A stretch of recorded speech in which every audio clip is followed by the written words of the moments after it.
Za malog dječaka strip je bio ulaznica, Sezame, otvori se. Moje prvo iskustvo sa stripom dugujem Politikinom zabavniku. Mi smo kao jedna velika grupa TNT, pošto nismo imali dovoljno novaca, stalno kupujemo nove, onda smo mijenjali jedni s drugima. Bolnica u koju uđe zdrav, izađeš bolest. Na stripovima se ne odgajaju loše osobe.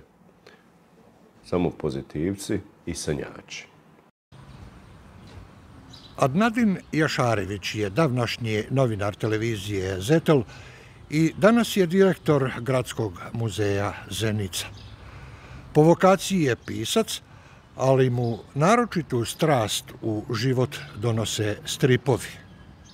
Od odrastanja i prvog susreta s Politikinim zabavnikom, upoznavanja sa Alanom Fordom i kasnije svjetskih klasika stripa, pa do njegovog autorskog ulaska u svijet stripa i nečega što možemo nazvati fenomenom rađanja zeničke strip scene još u nesretnim ratnim 90-im.